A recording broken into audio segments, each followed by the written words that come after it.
I arrived home early from running errands and heard voices in my kitchen. My son Derek and his wife Amanda were on the phone, laughing. Amanda said, "Once the old man is gone, we can finally sell this house and take everything. He'll never make it back." Derek responded, "By the time anyone realizes he's missing, we'll have emptied his accounts and be long gone." I stood frozen in my hallway, heart pounding. My own son wanted me gone. Dead, maybe. I backed out silently, mind racing with one thought. They're going to regret this. I got back in my truck and drove straight to the coffee shop on Maple Street, the one near the hardware store where I used to buy supplies for my construction business. My hands were shaking so badly I could barely grip the steering wheel. I needed to think clearly, and I couldn't do that standing in my own hallway feeling like I'd been punched in the gut. I ordered black coffee and sat in the corner booth, the one where the vinyl was cracked and the table wobbled. The waitress, a young woman named Katie who'd served me 100 times before, noticed my face and asked if I was all right. I told her I was fine, just tired. She didn't believe me, but she didn't push. The past year replayed in my mind like a movie I didn't want to watch. Derek had shown up at my door 12 months ago with Amanda and 2 suitcases. He said his business had failed, some startup thing involving apps or websites or something I never fully understood. He needed a place to stay, just temporarily, just until he got back on his feet. What kind of father says no to that? So, they moved into the guest bedroom. Then it became the guest bedroom and my home office. Then, Amanda started redecorating the living room, without asking. Then Derek started asking about my finances, saying we should set up joint accounts for emergencies. He said it would be easier if something happened to me, if I had a fall or a heart attack. He made it sound so reasonable, so caring. I'm 72 years old. I spent 40 years building a construction company from nothing, working 12-hour days in the Texas heat, breaking my back to provide for my family. I sold that company 5 years ago for good money. My house is paid off, worth about $700,000 in this market. I've got $400,000 in savings and investments, plus my pension, which pays me $3,200 a month. I'm not rich, but I'm comfortable. I earned every penny, and my son wanted to kill me for it. I finished my coffee and made a decision. I would pretend everything was normal. I would act like I was going on that cruise. But first, I needed to protect what I'd built. I drove across town to Frank's office. Frank Patterson and I went back 30 years. He'd handled all my business contracts, my divorce from Derek's mother, and my will. If anyone could help me, it was Frank. His secretary said he was with a client, but when I told her it was urgent, she knocked on his door. Frank took one look at my face and told his client they'd have to reschedule. I sat in his office and told him everything. The overheard conversation. The one-way cruise ticket. The whole ugly truth. Frank's expression went from concern to furious. He pulled out legal pads and started writing. Within an hour, he drafted paperwork, removing Derek from any mention in my will, creating a trust that would protect my assets, and changing all my beneficiaries to my daughter Linda, who lived in Oregon with her family. "This is going to take a few days to file properly," Frank said, "but I'll rush it through. In the meantime, don't sign anything Derek gives you. Don't add him to any accounts. And Brett, be careful. If they're planning what you think they're planning, these people are dangerous." I drove home as the sun was setting, rehearsing my performance in my head.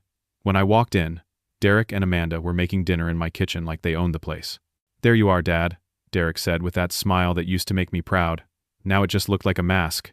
We were getting worried. "Where'd you go?" "Just running errands," I said, getting ready for the big trip. Amanda turned from the stove. "Are you excited about the cruise?" 2 weeks in the Caribbean.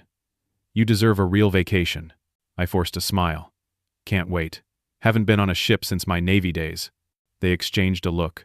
A satisfied, smug look that made my stomach turn. That night, after they went to bed, I snuck out to my truck and drove to a 24-hour electronics store. I bought 3 small recording devices, the kind you can control from your phone. The kid at the counter showed me how to set them up and access the app.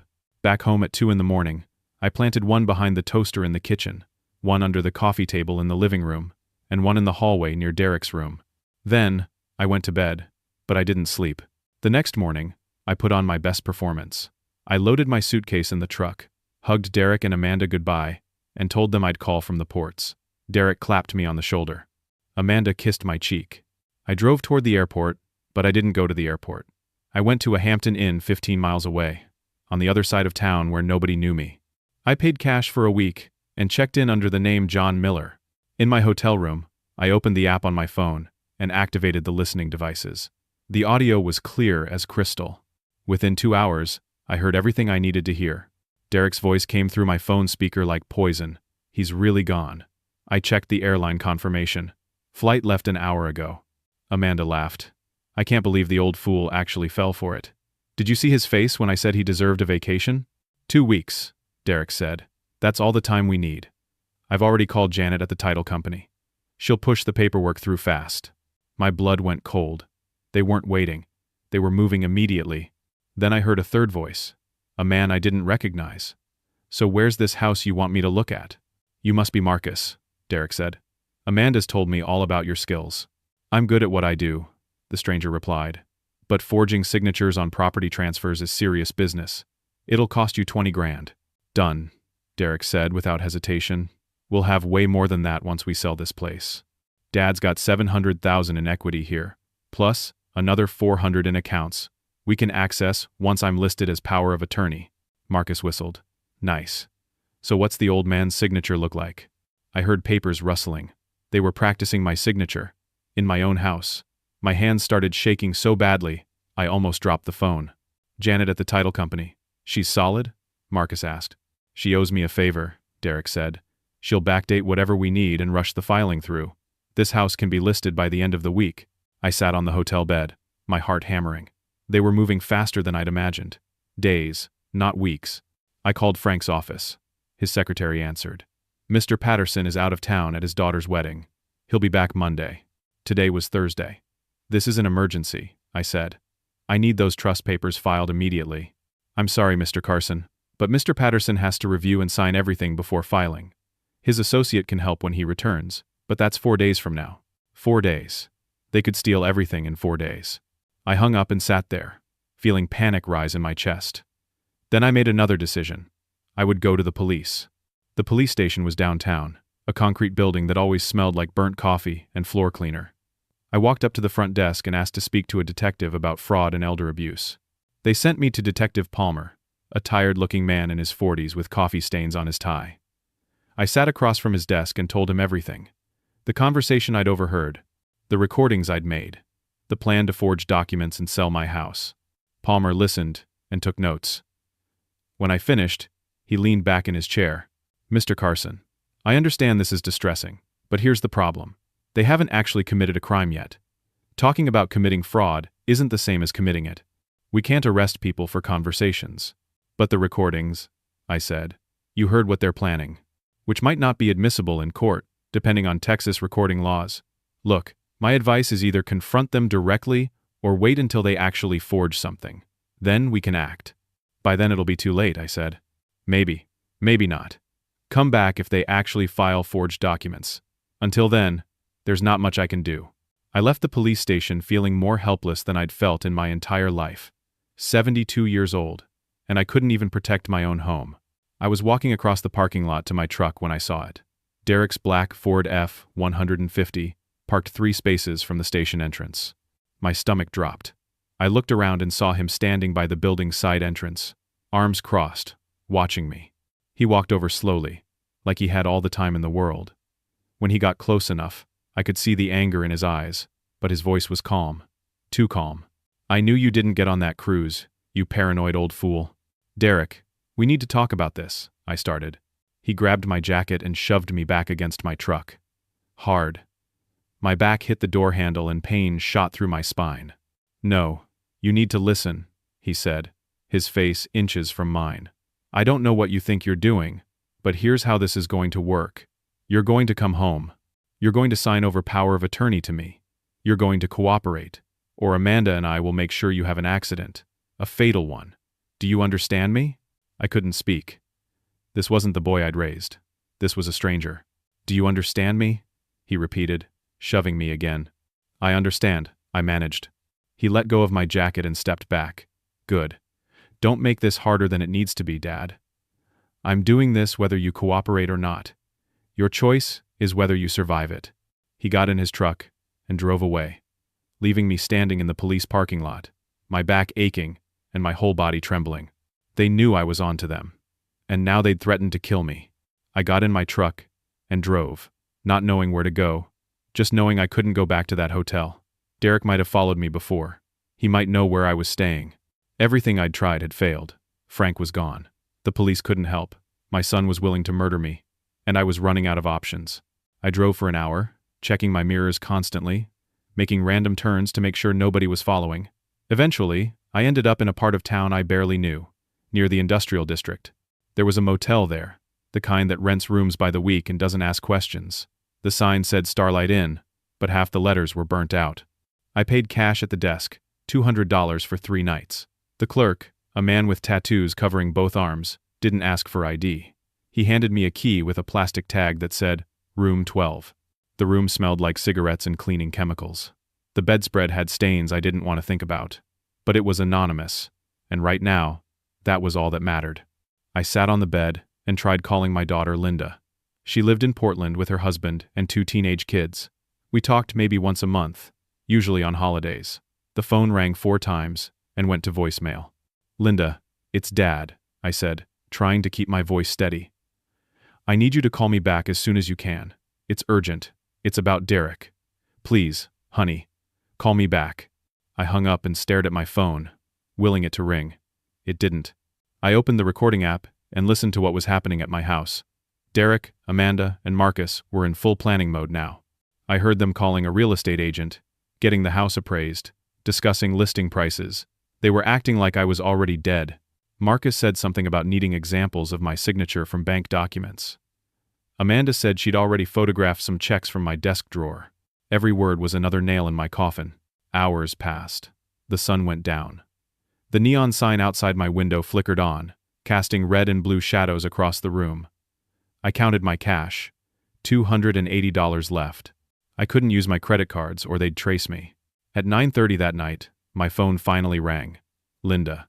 Dad, what's wrong? Your message sounded scared. Relief flooded through me. Linda, thank God. I need to tell you something, and I need you to believe me. I told her everything. The overheard conversation. The one-way cruise ticket. Derek's threat in the parking lot. All of it. There was a long silence on the other end. Dad, she finally said, her voice gentle, in that way people use when they're talking to someone they think is confused. Are you feeling okay? Have you been taking your medications? What? Linda, I'm fine. I'm telling you the truth. It's just that Derek has been calling me. For months now. He's been worried about you. My stomach dropped. What do you mean? He said you've been paranoid. Forgetting things. Getting confused about conversations. He's been really concerned about your mental health, Dad. He said you accused him of stealing from you last month, but you'd actually just misplaced your checkbook. That's not true. None of that is true. He said you might say that. Dad, I think you might be having some memory issues. It's nothing to be ashamed of. Lots of people your age experience cognitive decline. Derek and I have been talking to a doctor about getting you evaluated. The room spun. Derek had been planning this for months, longer than I realized. He'd been building a narrative, making me look incompetent, turning my own daughter against me. Linda, please. You have to believe me. I'm not confused. I have recordings. I have proof. Recordings of what? Dad, do you hear yourself? You're hiding in a motel. You didn't get on a cruise you were supposed to take, and you're accusing Derek of trying to kill you. This doesn't sound like you, because it's not me. It's him. He's manipulating you. She sighed. I'm flying in tomorrow. Derek and I both agree you need help. We're going to get you evaluated by a professional, and then we're going to figure out what's best for you. I love you, Dad, but you're not thinking clearly right now. Linda, don't come. Please. If you side with him, I'll have nobody left. I'll see you tomorrow. Try to get some rest. She hung up. I sat there in that dingy motel room, holding my phone, feeling the walls close in, both my children now. Derek was a monster, but he'd turned Linda into an unwitting accomplice. She thought she was helping me. She thought I was sick. I was alone. Completely alone. No lawyer until Monday. No police support. No family who believed me. Less than $300 in my pocket. And Derek, Amanda, and Marcus were at my house right now, plotting to steal everything I'd worked for my entire life. I lay back on the stained bedspread and stared at the water-damaged ceiling. For the first time since this nightmare started, I felt tears running down my face. I'd built a life. I'd been a good father. I'd provided for my family, taught my son right from wrong, gave him every opportunity, and this was how it ended. Alone in a roach motel, being erased by my own child. But even as I lay there, exhausted and terrified, something hardened in my chest, a stubbornness that had gotten me through 40 years of construction work, through a divorce, through building a business from nothing. I wasn't dead yet. And I wasn't giving up. Tomorrow Linda would arrive. Tomorrow, I'd have to face both my children together. But tonight, I would rest, and I would plan. Because if they thought I was just going to disappear quietly, they were wrong. I barely slept. Every sound in the motel made me jump. Footsteps in the hallway, doors slamming, the rumble of trucks on the nearby highway. By 5 in the morning, I gave up trying and sat in the plastic chair by the window, watching the sun come up over the industrial buildings across the street. My phone showed 7:15 when I made my decision. I needed evidence. Real, undeniable evidence that I could show to Linda, to the police, to anyone who would listen. The recordings on my phone might not be enough. I needed documents, bank statements, the forged signatures Marcus was preparing, proof that Derek had been systematically setting me up. All of that was in my house, in my office. I knew it was dangerous. I knew Derek and Amanda might be there, but I also knew I was running out of time and options. At 3 in the morning, I drove back to my neighborhood. I parked 2 streets away and walked the rest of the way, staying in the shadows. The streets were empty. Most of my neighbors were elderly like me, asleep by 9 and up with the sun. My house was dark. Derek's truck was in the driveway, but all the windows were black. I used my key on the back door, moving as quietly as my 72-year-old joints would allow. Inside, I stood in my own kitchen, like a burglar, listening. Nothing, just the hum of the refrigerator and the tick of the clock on the wall. I crept down the hallway to my office. The door was closed but unlocked. Inside, I could see papers scattered across my desk. I turned on the small desk lamp, and my heart started racing. They'd been busy. There were copies of my signature on legal pads, practice attempts that got progressively better. There were property transfer documents with spaces for signatures. There were printouts of my bank account information, complete with passwords written in Derek's handwriting. I pulled out my phone and started photographing everything. Every document, every forged signature, every piece of evidence. Then I saw it. A folder labeled Estate Planning. Inside was a letter, supposedly from me, declaring that I wanted Derek to have full power of attorney due to my declining mental health. It was dated 3 weeks ago. The signature was good, really good.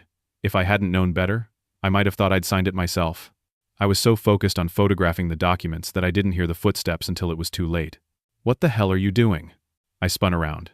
Amanda stood in the doorway, wearing a bathrobe, her hair messy from sleep. For a second, we just stared at each other. Then she screamed, "Derek! Derek, he's here!" I shoved the documents into my jacket and ran. Through the hallway, toward the back door. Behind me, I heard Derek's heavy footsteps pounding down the stairs. "Stop him!" I made it to the back door, fumbled with the lock, got it open. My truck was 2 streets away. Too far. I ran toward my neighbor's yard, hoping to lose them in the dark. Derek came out the back door. "I see you, old man."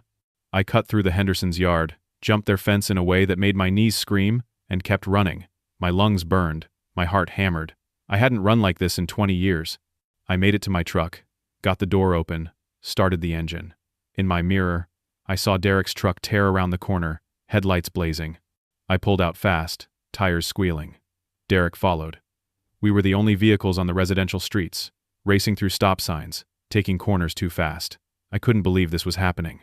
A car chase, through my own neighborhood, running from my own son. I made a split-second decision and turned into the parking garage downtown, the one under the library. The gate was up for early morning deliveries. I drove to the 3rd level and parked between 2 SUVs, killed my engine and lights. Seconds later, Derek's truck roared past the garage entrance. He hadn't seen me turn. I sat there in the dark, breathing hard, my hands shaking on the steering wheel. I'd gotten the evidence. The documents were in my jacket, and the photos were on my phone. I'd done it. But I'd also been seen.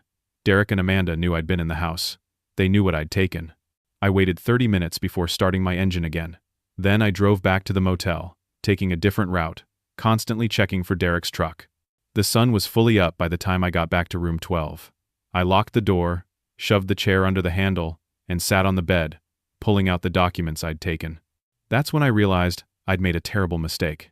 In my panic, I'd left my USB drive plugged into my computer at the house. the drive with all the audio recordings backed up, the only copy I had besides my phone. I'd gotten new evidence, but I'd left behind evidence they could destroy. I was weighing whether to risk going back when someone knocked on my motel room door. Hard. Official. Open up. Police. My blood turned to ice. I went to the door and looked through the peephole. 2 uniformed officers stood there. I opened the door. Officers? What's this about? Are you Brett Carson? Yes. But I don't understand what's going on.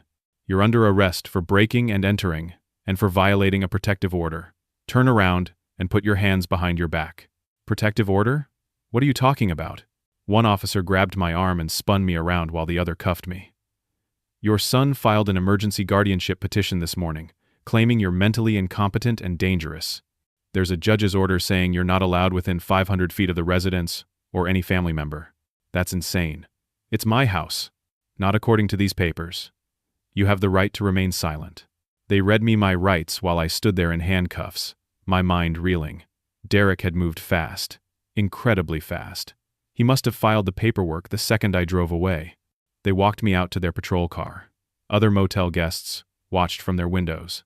The tattooed clerk stood in the office doorway, smoking a cigarette. At the patrol car, one officer searched my pockets. He pulled out my phone and the folded documents from my jacket. We'll need to take these as evidence, he said. No. Wait. Those documents prove he's lying. They're forged signatures. You need to look at them. Sir, you need to calm down. All of this will be sorted out at the station. They put me in the back of the patrol car. As we drove away from the motel, I watched my phone and my evidence disappear into an evidence bag. Everything I'd risked to get was being taken from me. At the police station, they processed me. Fingerprints, mugshot, personal property inventory. I tried to explain to everyone who would listen. The desk sergeant, the processing officer, a detective who came to interview me.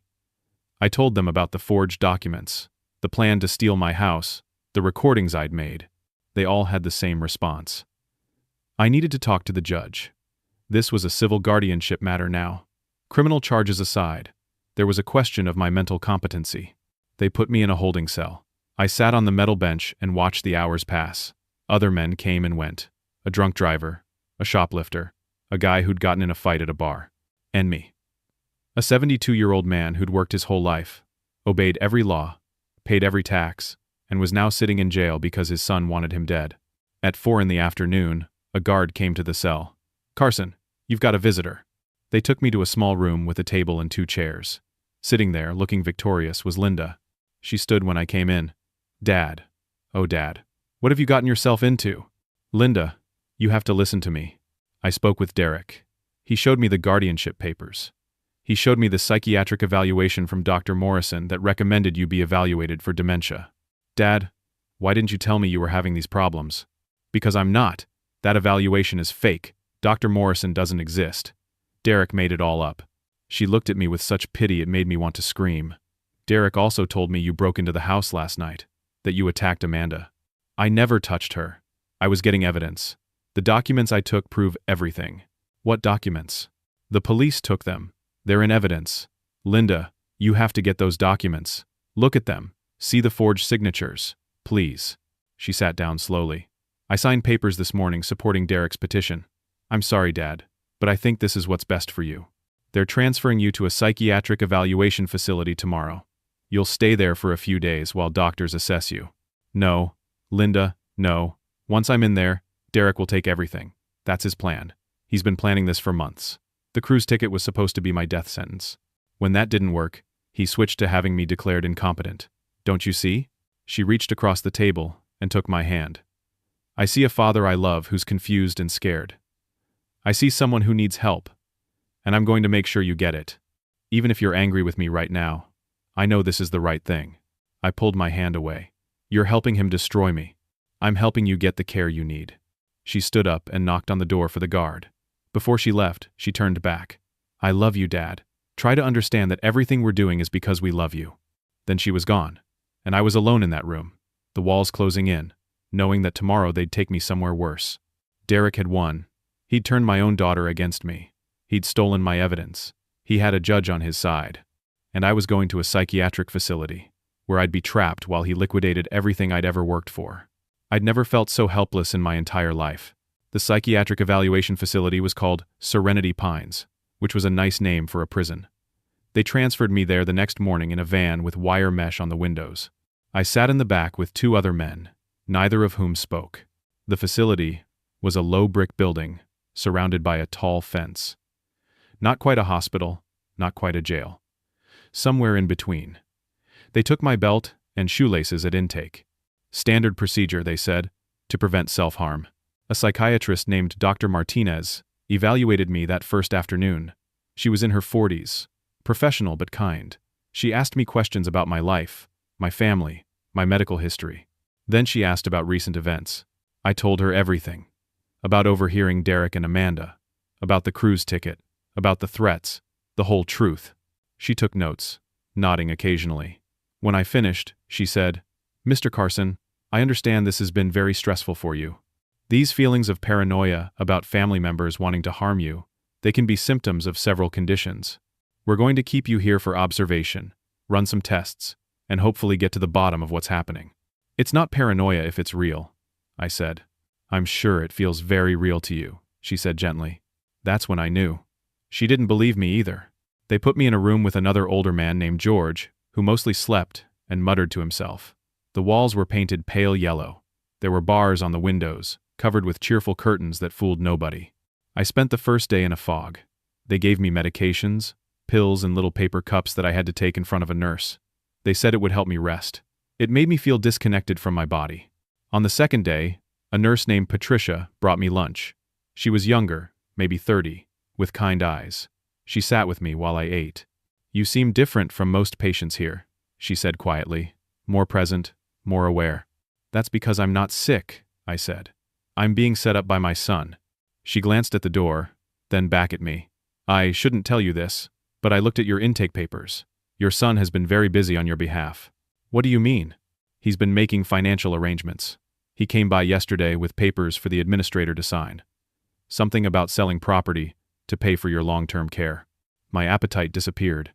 "He's selling my house. I don't know the details. But Mr. Carson, if what you're saying is true, you need to contact a lawyer. Fast." "I have one. Frank Patterson. But I don't have his number memorized," and they took my phone. Patricia thought for a moment. "I could look him up. Make a call.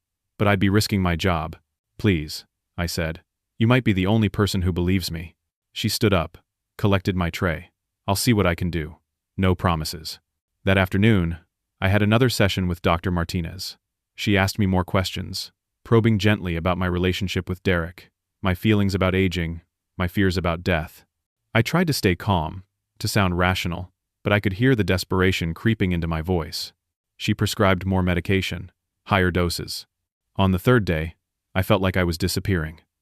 The drugs made everything soft and distant. I sat in the day room with the other patients, watching television without seeing it, eating meals without tasting them. George, my roommate, told me he'd been at Serenity Pines for 6 months. His daughter had put him there, said he couldn't take care of himself anymore. He hadn't seen her since. I wondered if that would be my future. Months turning into years in this place while Derek spent my money and sold my home. On the fourth day, everything changed. Patricia appeared at my door with another nurse, a man I didn't recognize. "Mr. Carson, you have a visitor. Your lawyer is here." They walked me to a private meeting room. Sitting there, looking tired but alert, was Frank. I almost cried with relief. "Brett," he said, standing up. "My God, what have they done to you?" "Frank, you're back. Thank God you're back. I got 37 missed calls from you. When I finally checked my messages and heard what was happening, I came straight here." He pulled out a briefcase full of papers. "We need to talk fast. I don't know how much time they'll give us. Derek is selling my house. He's stealing everything." "I know. But here's what he doesn't know." Frank spread papers across the table. "Remember those trust documents I filed before I left town?" My associate completed the filing. "It went through 4 days ago." I stared at the papers, not understanding. "Brett, your assets are protected. Everything is in an irrevocable trust with your daughter Linda as the trustee, not Derek. Derek has no legal access to any of your property or money. Everything he's done, all the sales he's trying to make, they're completely invalid. But he sold my house. The nurse said he's been making arrangements. He can't sell what he doesn't own. The house is in the trust. Any sale documents he's filed are fraudulent. And here's the beautiful part.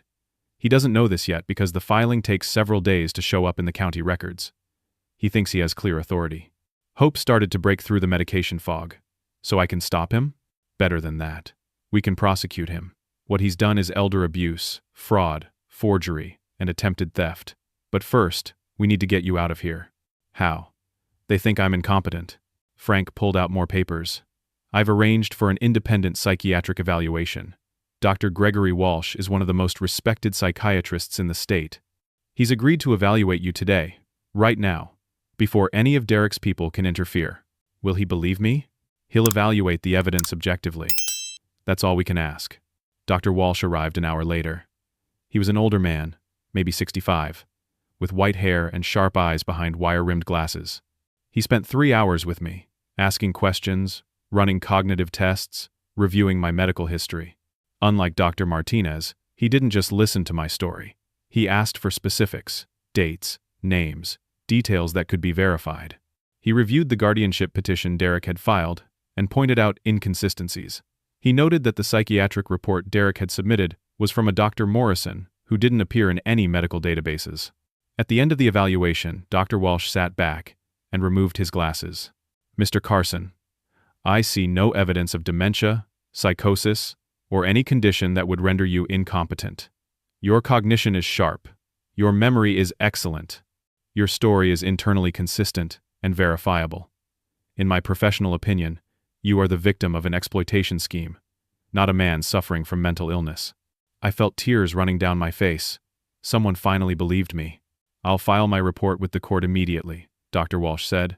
Combined with your lawyer's evidence about the trust, I expect the guardianship order will be reversed within 24 hours. Frank gripped my shoulder. We're going to get you out of here, Brett. And then we're going to make Derek pay for what he's done. They released me the next morning. 4 days total I'd spent in that place. 4 days that felt like 4 years. Frank drove me to his office, where we spent hours going through everything. He filed emergency motions with the court to reverse the house sale, to freeze all my assets, and to investigate Derek for fraud. The trust documents proved Derek had no legal authority. The recordings I'd made, which the police still had in evidence, could now be used. Dr. Walsh's evaluation destroyed Derek's incompetency claims. We had him. Finally, after everything, we had him. But that afternoon, Frank got a call from the prosecutor's office. Derek had posted bail on the fraud charges. $20,000, which he'd paid using money he'd already stolen from accounts he'd accessed months ago, before the trust was in place. He's out? I said. He's free? For now, Frank said. But his trial date is set. With the evidence we have, he's looking at 10 to 20 years. That should have made me feel better, but it didn't, because Derek was desperate now, cornered, facing prison. And cornered animals do dangerous things. Frank must have seen my expression. Brett, maybe you should stay with Linda for a while, just until Derek is back in custody. Linda's in Portland. That's 2,000 miles away. Exactly. You'd be safe there. I thought about it. Running across the country, hiding from my own son. It felt like defeat. I'll think about it, I said. That night, Frank put me up in a hotel. A nice one this time, with actual security. I checked in under Frank's name and went to the room, exhausted. I'd been through hell, betrayed by my son, institutionalized, nearly broken. But I'd survived. The law was on my side now. Justice would be served. I actually believed that, for about 6 hours. At midnight, someone knocked on my hotel room door. I looked through the peephole. Derek stood there alone. No Amanda, no Marcus, just my son, looking haggard and desperate. Every instinct screamed at me not to open that door. But part of me, the part that had raised this man, that had taught him to ride a bike, and helped him with homework, and walked him down the aisle at his wedding, that part wondered if maybe we could still talk. If maybe there was something left of the boy I'd known. I opened the door but left the chain on. What do you want, Derek? To talk. Just talk. Please, Dad. 5 minutes. Against my better judgment, I unhooked the chain and let him in. He walked past me into the room, and that's when I saw what he was holding at his side. A gun. Close the door, he said, his voice flat. My heart stopped. Derek, what are you doing? What I should have done from the start. He raised the gun, pointing it at my chest. You've ruined everything. The trust, the evaluation, all of it. I'm going to prison for 20 years because you couldn't just die quietly. Son, please, put the gun down. We can figure this out. There's nothing to figure out. It's over for me. My life is done. Amanda is facing 8 years. Marcus is already cutting a deal. And it's all because of you. Because I wouldn't let you steal from me? Because you had to have so much. His voice broke. Do you know what it's like growing up as your son? Perfect Brett Carson, who built a business from nothing, who worked every day, who never failed at anything. Do you know what that does to a kid? I gave you everything. I paid for your college. I helped you start your business. You gave me your shadow to live in. I tried, Dad. I really tried. But I couldn't be you. And when my business failed, when I had nothing left, I thought at least there was this. At least someday I'd inherit something. But you just keep living and living, holding on to everything. So you decided to kill me. I decided to take what should have been mine anyway. But you had to be smart about it. You had to protect yourself. He stepped closer, the gun steady in his hand. Here's what's going to happen. You're going to sign a document saying you're transferring everything to me willingly. That the trust was a mistake. That you want me to have it all. And if I don't, then I shoot you right here and claim self-defense. Say you attacked me. That you were violent, unstable. After your psychiatric hold, after the police reports, people will believe it. I looked at my son, really looked at him. His eyes were wild. His hands were shaking. He was terrified. And terrified people make mistakes. You won't shoot me, I said quietly. Yes, I will. No, you won't. Because you're not a killer, Derek. You're a thief and a liar and a terrible son, but you're not a murderer. If you were, you would have done it already instead of talking. Shut up. Shut up and sign the paper. What paper? You don't have any paper. You came here with a gun-and-a-half formed plan, and you're making this up as you go. His jaw clenched. I'll kill you. I swear to God, I'll do it. Then do it. Because I'm not signing anything. I'm not giving you one more penny. You want to shoot your own father? Go ahead. Pull the trigger. We stood there, 5 feet apart, staring at each other. Father and son. What we'd been and what we'd become. His finger moved to the trigger. The door exploded inward.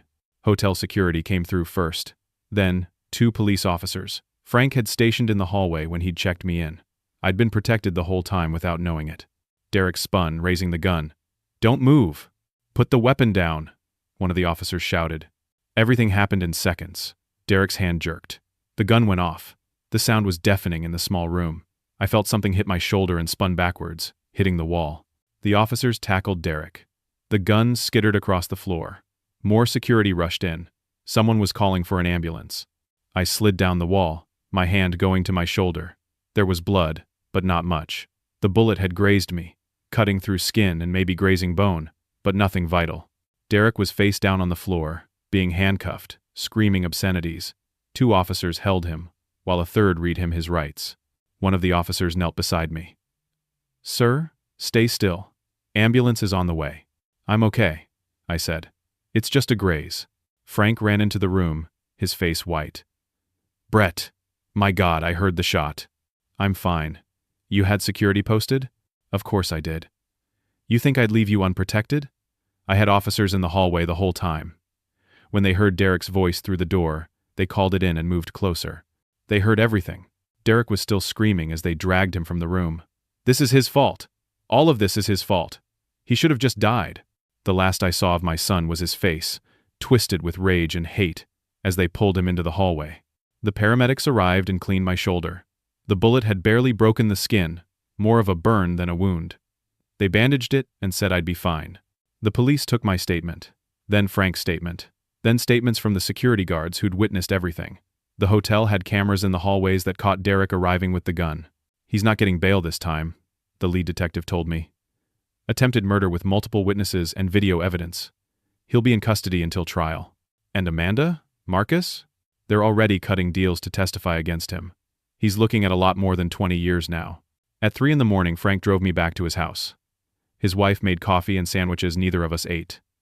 We sat in his living room, the adrenaline slowly fading, leaving us exhausted. It's over, Frank said. Really over this time? Yeah, I said. It is. But it didn't feel like victory. It felt like loss. Because somewhere in all of this, I'd lost my son. Not to prison, though that's where he'd be. But long before that. Maybe I'd lost him years ago, and just hadn't noticed. The next morning, Frank filed additional motions to finalize everything. Within a week, all of Derek's fraudulent documents were voided. My house was back in my name, in the trust, protected. My bank accounts were unfrozen. The $70,000 Derek had stolen before the trust was in place was recovered and returned. Linda flew in from Portland, devastated. She'd finally seen the evidence, finally understood what Derek had done. She apologized over and over, crying, saying she should have believed me. I told her it was okay. Derek had fooled us both. He'd been planning it for so long, laying his traps so carefully, that even I hadn't seen it until it was almost too late. 3 months later, Derek pleaded guilty to avoid trial. His lawyer had showed him the evidence, the recordings, the video from the hotel, the testimony from everyone involved. There was no way to win. He got 12 years for the fraud and elder abuse charges. Another 15 for attempted murder. 27 years total in a federal prison. He'd be 71 years old when he got out. If he got out. Amanda got 8 years. Marcus got 5 as an accomplice. I attended Derek's sentencing. I sat in the back of the courtroom and watched him stand before the judge. He looked small in his orange jumpsuit, broken. When the judge asked if he had anything to say, Derek turned and looked at me. For just a moment, I saw my son again. Not the monster who'd tried to kill me, but the boy who used to help me at construction sites during summer break. "I'm sorry, Dad," he said quietly. He nodded. I didn't forgive him. I might never forgive him, but I heard him. The bailiff led him away. That was the last time I saw my son. It's been 8 months since that night in the hotel. 8 months since my son pointed a gun at me and pulled the trigger. 8 months since everything I thought I knew about family shattered and had to be rebuilt from pieces. I don't live in my old house anymore. I sold it 3 months ago. Not because Derek succeeded in stealing it, but because I couldn't walk through those rooms anymore without hearing his voice, without seeing Amanda in my kitchen, without remembering the moment everything fell apart. I moved to Portland to be near Linda and her family. Bought a smaller place, a nice little house with a yard where my grandkids can play. Used some of the money from the sale to set up college funds for Linda's kids. The rest is in the trust, safe and protected, managed by people I can actually trust. Linda and I have grown closer. She still carries guilt about not believing me at first, but I've told her 100 times that it's not her fault. Derek spent months manipulating her, building a false narrative. She was a victim too, just a different kind. We have dinner every Sunday. Her kids call me Grandpa Brett. Her husband Tom and I watch football together. It's a good life. A quiet life. The life I thought I'd have when I retired, before everything went sideways. But I'd be lying if I said I was the same man I was a year ago. Something changed in me during those weeks of running and hiding and fighting. I learned that trust isn't something you can assume, even with family. Especially with family. I learned that blood doesn't guarantee loyalty, and that sometimes the people who share your name are the ones who'll hurt you the worst. I also learned that I'm stronger than I thought. At 72 years old, when most men my age are playing golf and bouncing grandkids on their knees, I fought back against my own son. I refused to go quietly. I gathered evidence. I found allies. I survived. The therapist I see every Wednesday says that's something to be proud of. Some days I believe her. Other days I just feel tired and sad. I keep that voided cruise ticket in a frame on my wall. Linda thinks it's morbid, but I tell her it's a reminder, not of betrayal, though that's part of it, but of survival. Of the moment, I could have given up but chose to fight instead. That ticket was supposed to be one way. A journey with no return. Derek planned for me to disappear somewhere in the Caribbean, maybe reported as fallen overboard, maybe just vanished. Either way, I was supposed to be gone. Erased. Dead or missing, but definitely not coming back. But I did come back. I came back, and I won. I don't take that lightly. At my age, you start thinking about legacy, what you leave behind, what your life meant. I spent 40 years building a construction company, building houses and buildings that will stand long after I'm gone. I raised 2 children, one of whom turned out to be a decent human being. I was married for 23 years before that ended. I paid my taxes. I voted in every election. I was a good neighbor. That's a life. Not perfect, but good enough. Derek tried to make my legacy about being a foolish old man who got conned by his own son. He tried to make my story end with confusion and theft and loss. Instead, my legacy is about fighting back, about refusing to be a victim, about standing up for yourself even when everyone thinks you're crazy, even when your own children turn against you, even when the odds are impossible. That's what I want people to know. If you're reading this, if you're listening to my story, If you're facing your own battles with people who should love you but don't, then hear this. You're stronger than you think. Don't go quietly. Don't let them erase you. Fight. I think about Derek sometimes. I wonder how he's doing in prison. I wonder if he thinks about me, if he has regrets beyond getting caught. I wonder if he understands what he threw away when he decided my money was worth more than his father. Linda asked me once if I'd ever forgive him. I told her the truth. I don't know. Forgiveness is complicated when someone tries to kill you. Maybe someday, when I'm older and closer to the end. Maybe when time has softened the edges of what happened. But not now. Not yet. For now, I'm focused on the life I still have left to live. I'm 73 years old. I've got good years ahead of me if I take care of myself. I want to watch my grandkids grow up. I want to travel to places I never got to see. I want to build something again, even if it's just a good relationship with the daughter I nearly lost. And every morning when I wake up in my house in Portland, I remember that I'm here because I refuse to give up. Because I came back from that one-way ticket. Derek was wrong about so much, but he was especially wrong about one thing. I didn't just survive, I won, and that makes all the difference. Now I want to ask you something, because I think my story connects to a bigger truth we don't talk about enough. Have you ever been betrayed by someone you trusted completely? Someone who was supposed to love you? How did you find the strength to keep going? I'd really like to know, so please share your thoughts in the comments below. Sometimes just knowing we're not alone in these experiences can help us heal. If my story moved you, if it made you think about your own life or your own family, then please hit that like button. It helps other people find this story. And maybe it'll help someone else who needs to hear that they can fight back too. And consider subscribing to this channel. I've got more stories to tell, more lessons learned the hard way, and I'd be honored to have you along for the journey. Finally, if you know someone who needs to hear this story, someone who's facing their own battles with family, or trust, or betrayal, please share this with them. Sometimes the right story at the right time can change everything. Thank you for listening to An Old Man's Tale. I hope you never need the lessons I learned. But if you do, I hope you remember that you're stronger than you think.